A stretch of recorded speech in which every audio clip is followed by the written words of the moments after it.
Wagwan. Ya. Niko na nani hapa? Mpasuko. Mpasuko, umekuwa ukifuatilia mapambano ya World Cup? Kabisa. Au unashabikia nchi gani?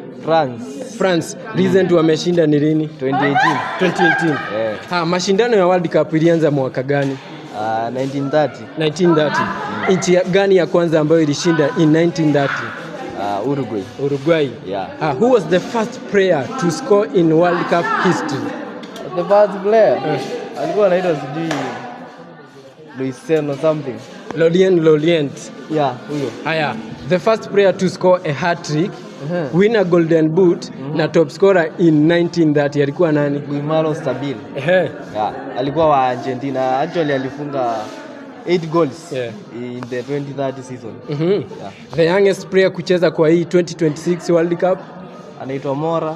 Wengi watafikiria ni Yamal lakini kuna huyu jamaa anaitwa Guimaro Mora wa Morocco. The oldest player to play in World Cup? Somebody Godon. Haya, ati ako na miaka ngapi? 43. Huyu Godon. Craig Godon from Kifande. Yes. Yeah. Kuna recent historia ambayo Cristiano Ronaldo amevunja. Ni gani hiyo? Actually, he has scored in 6 different World Cups. Yes. Yeah. Leo Messi amevunja rekodi gani? He's the top scorer of the World Cup. Yeah, akona 19 goals I think. Yes. Haya. Wameshikania na nani? Sijui anaitwa. Kylian Mbappe wako na 6 sahi. Sahi. Sahi wako na 6. Hata Kane alifikisha 6. Kane ako na 5. Alifunga 2 usiku. Ako na 5. Kweli? Haya. Ousmane Dembele amevunja rekodi gani?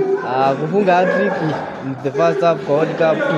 Ambayo imeshikiliwa for 32 years. Mexico wamevunja rekodi. Sijui ama unajua hiyo rekodi ni gani? Wameandaa World Cup 3 times. Yes. Huyo ni Captain Mpasuko, naona anafuatilia vizuri mapambano ya World Cup. Hebu msaishishie kazi yake hapo, utuambie ama amepata zote the correct one. Yes. Wagwan.